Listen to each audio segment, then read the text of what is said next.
네, 집중 취재 보도국 이진실 기자 자리에 함께했습니다. 안녕하십니까? 네, 안녕하세요. 자, 오늘은 어떤 내용 취재했나요? 네, 일단 시장 금리 하락에 따른 보험 부채 증가 등의 영향으로 네. 신지급 여력 제도인 킥스 비율이 악화한 걸로 나타났습니다. 금융당국은 최근 금융시장의 불확실성이 계속되는 가운데 취약보험사를 중심으로 감독을 강화할 예정인데요. 금융감독원에 따르면 경과 조치를 적용한 보험사의 2분기 말 킥스 비율은 217.3%로 전분기 대비 6.3%포인트 하락했습니다. 업권별로 살펴보면 손해보험사는 223.9%로 전분기보다 0.8%포인트 하락했고요. 생보사도 212.6%로 전분기보다 10.3%포인트나 감소했습니다. 금감원은 가용자본이 이 시장금리 하락 영향 등으로 전분기 대비 감소한 반면 요구자본은 증가하면서 이 킥스 비율이 하락했다고 분석했습니다. 네, 첫 번째 키워드는 보험사의 건전성 지표 킥스입니다. 앞서 금융감독원은 지난해 새 국제회계제도인 IFRS 17을 도입했는데요. 보험사들은 IFRS 17 하에서 기존 지급 여력 비율인 RBC 대신 신지급 여력 비율인 킥스를 사용하게 됐습니다. 이 보험 관련 기사에서 킥스 비율 많이 들어보셨을 텐데요. 어렵게만 느껴지신 분들이 많으셨을 것 같습니다. 이 킥스 비율의 개념은 생각보다 간단한데요. 킥스는 한자로 지급 여력 제도인데 한마디로 보험급 지급 능력을 나타내는 건전성 지표라고 생각하시면 될 것 같습니다. 네, 보험사 건전성 지표로 활용되는 킥스, 계산은 어떻게 하는 건가요? 네, 우선 킥스 비율은 가용자본을 요구자본으로 나누어서 백분율로 나타낸 값인데요. 네. 이 가용자본과 요구자본의 개념도 어렵지 않습니다. 이 말 그대로 가용자본은 내가 쓸 수 있는 돈이고요. 요구자본은 내게 돈을 빌려준 사람이 요구하면 갚아야 하는 돈입니다. 쉽게 말해 가용자본은 자본, 요구자본은 부채로 생각하시면 될 것 같습니다. 네.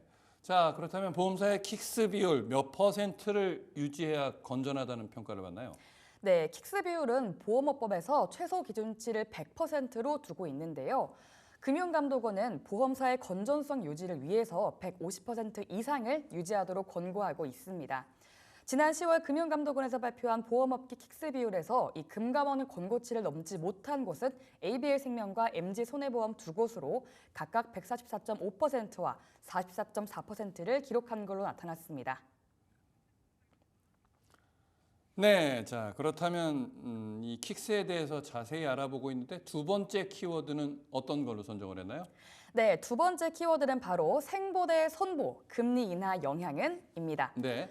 네, 생명보험사와 손해보험사 중 시중금리 인하의 영향을 더 많이 받는 곳이 어느 곳일지에 대한 설명인데요. 네. 혹시 국장께서는 어느 곳이 더 영향을 많이 받을 거라고 생각하세요? 글쎄요, 둘 다 보험사인데 왠지 손해보험 쪽이 좀 더 영향을 많이 받지 않을까 싶은데요.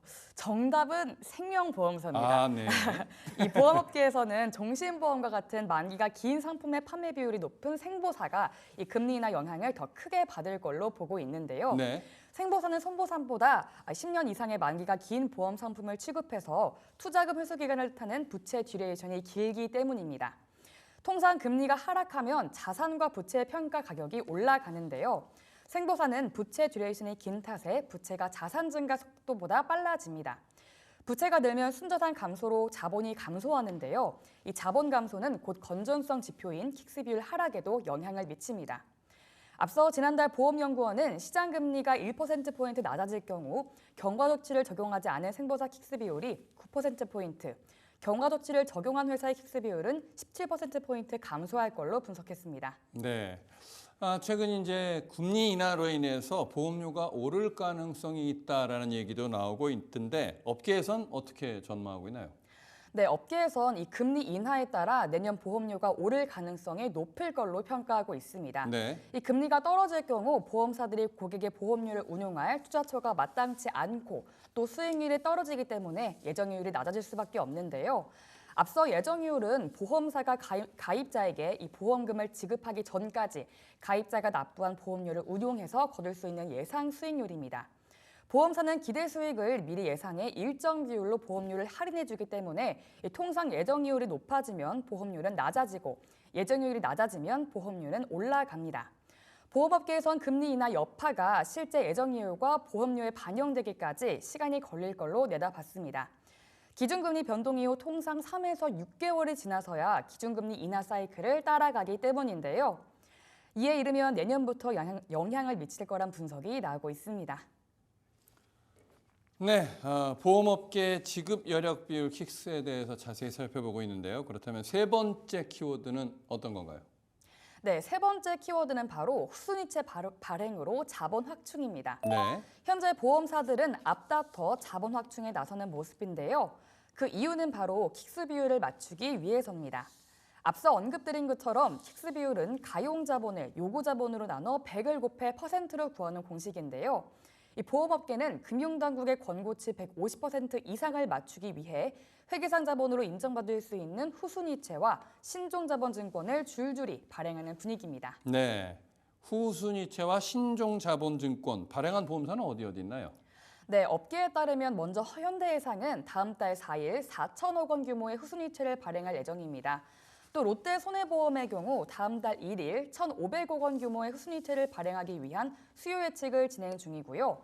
교보생명은 3천억 원 규모의 신종 자본증권을 발행하기 위한 수요 예측을 다음 달 5일 진행할 예정입니다. 지난 9월엔 하나생명이 신종 자본증권 6천억 원, ABL생명이 후순위채 2,230억 원, 흥국화재 후순위채 2천억 원을 발행하면서 자금을 조달했는데요. 올해 8월까지 보험업계가 발행한 자본성 증권 규모는 총 3조 원으로 지난해 같은 기간 대비 2배 이상 많은 걸로 나타났습니다. 네, 자 일각에서는 이 자본 확충이 보험사 실익에 도움이 안 된다고 바라보는 견해도 있던데 어떤 이유에서인가요? 네, 사실 실제 자본성 증권은 일반 회사채에 비해서 금리가 높고 또 작은 보험사일수록 더 높은 이자를 제시해야 발행이 가능합니다. 네, 이런 상황에서 금리가 더 떨어져서 보험사들의 자산운용 수익률이 내려가게 되면 현재 발행한 자본성 증권의 금리가 더욱 부담스러워질 수밖에 없는 건데요. 한 보험업계 관계자는 회계상 자본 확충일 뿐 사실 쓰지도 못할 돈을 이 고금리에 빚낸 것과 비슷한 상황이라면서 이 IFRS 17과 킥스 비율의 도입의 진통이 현재까지 이어지고 있다고 토로하기도 했습니다. 네, 알겠습니다. 금리 인하기에 보험사들이 어떤 정책들을 펼치고 있는지 자세히 살펴봤습니다. 보도국의 이진실 기자였습니다. 수고했습니다. 네.